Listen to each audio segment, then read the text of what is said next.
ಎಲ್ಲರಿಗೂ ನಮಸ್ಕಾರ ವೀಕ್ಷಕರೇ, welcome back to my channel. ನಾನು ಅನುಶ್ರೀ. ನಾನು ಇವತ್ತಿನ ದಿನ ಹೋಟೆಲ್ ಸ್ಟೈಲಲ್ಲಿ ವೆಜ್ ಶೇರ್ವಾನ ಯಾವ ರೀತಿ ಮಾಡ್ತಾನಂತ ತೋರಿಸ್ಕೊಡಕತ್ತೀನಿ. ಯಾರೆಲ್ಲ ನಮ್ಮ ಚಾನಲ್ನ ನೀವು ಸಬ್ಸ್ಕ್ರೈಬ್ ಮಾಡ್ಕೊಂಡಿಲ್ಲ ಪ್ಲೀಸ್ ದಯವಿಟ್ಟು ಸಬ್ಸ್ಕ್ರೈಬ್ ಮಾಡ್ಕೊಡ್ರಿ. ಹಂಗೆ ಬೆಲ್ ಬಟನ್ ಮೇಲೆ ಕ್ಲಿಕ್ ಮಾಡಿ ಒಂದು ಲೈಕ್ ಮಾಡಿರಿ. ಬನ್ರಿ ಇವತ್ತು ನೋಡಿ ನಾವು ಸ್ಟಾರ್ಟ್ ಮಾಡೋಣ ಅಂತ.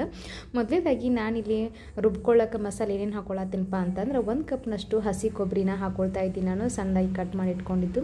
ಹಾಗೆ ಇದಕ್ಕೆ ಮಸಾಲೆನ 1 ಚಮಚದಷ್ಟು ಕಾಳು ಮೆಣಸು, 4 ಏಲಕ್ಕಿ, 4 ಲವಂಗ, ಹಾಗೆ ಒಂದು 3 ಇಂಚಿನಷ್ಟು ಚಕ್ಕೆನ ತೊಗೊಂಡಿದ್ದೀನಿ.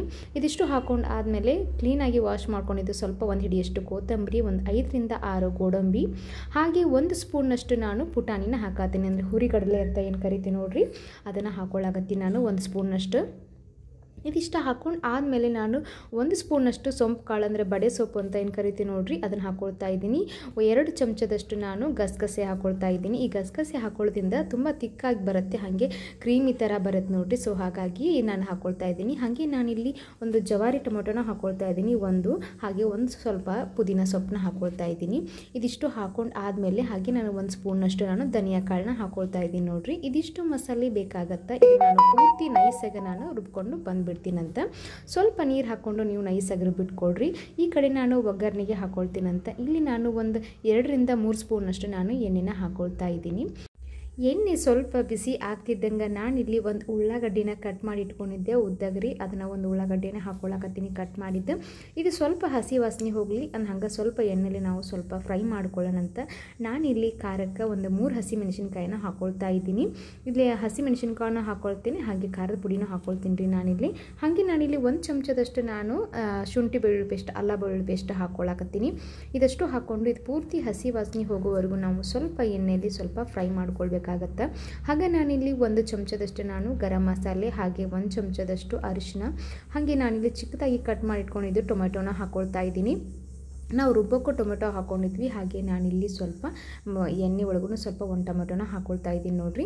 ನೀವೇನಾದರೂ ಪಾರಮ್ ಟೊಮೊಟೊ ಯೂಸ್ ಮಾಡೋರಾಗಿದ್ದರೆ ನೀವು ಒಂದು 2 ರಿಂದ 3 ಟೊಮೊಟೊ ಯೂಸ್ ಮಾಡ್ಬೋದು. ನಾನಿಲ್ಲಿ ಒಂದು 2 ಟೊಮೊಟೊ ಯೂಸ್ ಮಾಡ್ಕೊಳ್ತಾ ಇದ್ದೀನಿ. ಹಾಗೆ ನಾನಿಲ್ಲಿ ಖಾರದ ಪುಡಿ ಒಂದು 3 ಟೇಬಲ್ ಸ್ಪೂನಷ್ಟು ಖಾರದ ಪುಡಿ ಹಾಕ್ಕೊಳ್ತಾ ಇದ್ದೀನಿ ಎಣ್ಣೆಲೆ. ಈ ರೀತಿ ಖಾರನ ಎಣ್ಣೆಲೆ ಹಾಕೋದ್ರಿಂದ ಸ್ವಲ್ಪ ಅಂದರೆ ಕಲರ್ ಚೆನ್ನಾಗಿ ಬರುತ್ತೆ, ಹಾಗೆ ಟೇಸ್ಟು ಕೂಡ ತುಂಬ ಚೆನ್ನಾಗಿ ಬರುತ್ತೆ ನೋಡಿರಿ. ಇವಾಗ ಏನು ನಾವು ರುಬ್ಬಿಟ್ಕೊಂಡಿದ್ದು ಮಸಾಲೆ ಏನಿತ್ತು ನೋಡಿರಿ, ಅದನ್ನಷ್ಟು ಪೂರ್ತಿ ಇದರಲ್ಲಿ ಹಾಕ್ಕೊಂಡು ಸ್ವಲ್ಪ ನಾವು ಎಣ್ಣೆಯಲ್ಲಿ ಸ್ವಲ್ಪ ಫ್ರೈ ಮಾಡ್ಕೊಳ್ಳೋಣ ಅಂತ. ಈಗೇನು ಸ್ವಲ್ಪ ನೀರು ಹಾಕೋದು ಬೇಡ, 1 ರಿಂದ 2 ನಿಮಿಷ ನೀವು ಫ್ರೈ ಮಾಡಿಕೊಂಡ್ರೆ ಈ ರೀತಿ ಸೈಡ್ ಎಲ್ಲ ಆಯಿಲ್ ಬರುತ್ತೆ ನೋಡಿರಿ. ಅಂದರೆ ಮಸಾಲೆ ಎಲ್ಲನೂ ಚೆನ್ನಾಗಿ ಹಸಿ ವಾಸನೆ ಹೋಗಿ ಸ್ವಲ್ಪ ಫ್ರೈ ಆಗಿ ಕುದೈತೆ ಅಂತ ಅರ್ಥ ಬರುತ್ತೆ. ಹಾಗೆ ನಾನಿಲ್ಲಿ ರುಚಿಗೆ ತಕ್ಕಷ್ಟು ಉಪ್ಪನ್ನು ಹಾಕ್ಕೊಳ್ತಾ ಇದ್ದೀನಿ. ಉಪ್ಪು ಹಾಕ್ಕೊಂಡು ಸ್ವಲ್ಪ ಮಿಕ್ಸ್ ಮಾಡಿಕೊಡ್ರಿ.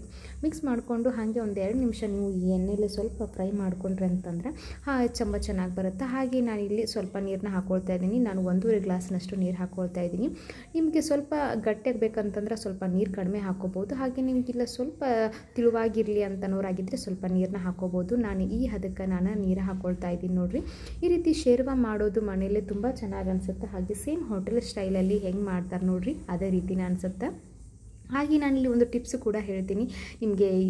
ಎಣ್ಣೆ ಸ್ವಲ್ಪ ಮೇಲ್ಗಡೆ ಕಲರ್ ಬರಬೇಕು ನೋಡಿ ಸಾಂಬಾರು, ಅದು ಯಾವ ರೀತಿ ಮಾಡ್ತಾರಂತ ನಾನು ನಿಮ್ಗೆ ತೋರಿಸ್ಕೊಡ್ತೀನಿ. ಇದು ಸ್ವಲ್ಪ ಚೆನ್ನಾಗಿ ಕುತ್ತಂದ್ರೆ ಇವಾಗ ಸಾಂಬಾರು ರೆಡಿ ಆಗೈತೆ ನೋಡಿರಿ. ಪೂರ್ತಿ ಒಂದು 2 ರಿಂದ 3 ನಿಮಿಷ ನೀವು ಚೆನ್ನಾಗಿ ಕುದಿಸ್ಕೊಂಬಿಟ್ರೆ ಅಂತಂದ್ರೆ ಟೇಸ್ಟ್ ತುಂಬ ಚೆನ್ನಾಗಿ ಬರುತ್ತೆ. ಇವಾಗ ಸಾಂಬಾರು ರೆಡಿ ಆಗೈತಿ. ನಾನು ಹೇಳಿದ್ನೆಲ್ಲ ಮೊದಲೇ ನೀವು ಇದಕ್ಕೆ ಒಂದು ಟಿಪ್ಸ್ ಹೇಳ್ತೀನಿ ನಾನು. ಹೋಟೆಲ್ದಲ್ಲಿ ಕಲರ್ ಬರುತ್ತೆ ನೋಡಿ, ಆ ರೀತಿ ಹೆಂಗೆ ಮಾಡಬೇಕಂತ ನಿಮ್ಗೆ ಹೇಳ್ತೀನಿ. ಇಲ್ಲಿ ನಾನು 1 ರಿಂದ 2 ಸ್ಪೂನಷ್ಟು ಎಣ್ಣೆನ ಕಾಯಕ್ಕೆ ಇಟ್ಕೊಂಡಿದ್ದೆ. ಈಗ ಎಣ್ಣೆ ಬಿಸಿ ಆಗಿದೆ ನೋಡಿರಿ.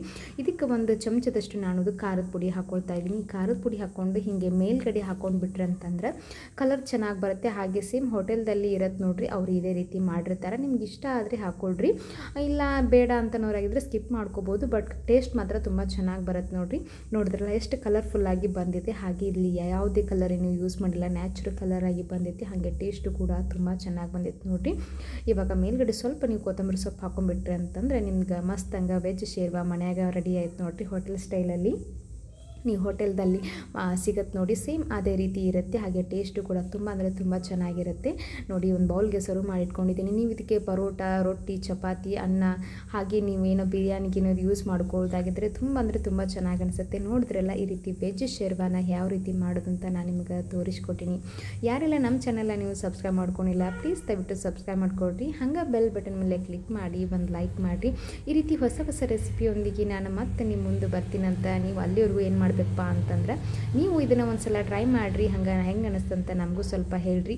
ಹಂಗೆ ನೀವು ನಮ್ಮ ಚಾನಲ್ನ ಸಪೋರ್ಟ್ ಮಾಡೋದು ಮರೆಯೋಕ್ಕೆ ಹೋಗಬೇಡ್ರಿ. ನಿಮ್ಮ ಸಪೋರ್ಟ್ ನಮ್ಗೆ ಭಾಳ ಬೇಕು. ಸೊ ಹಾಗಾಗಿ ನೀವು ನಮ್ಮ ಚಾನಲ್ನ ನೀವು ಸಬ್ಸ್ಕ್ರೈಬ್ ಮಾಡ್ಕೊಳ್ರಿ. ನಾ ಮತ್ತೆ ಸಿಗ್ತೀನಂತ. ನಮಸ್ಕಾರ ರೀ. ಅಲ್ಲಿವರೆಗೂ ನೀವು ಇದನ್ನು ಒಂದು ಸಲ ಟ್ರೈ ಮಾಡಿರಿ.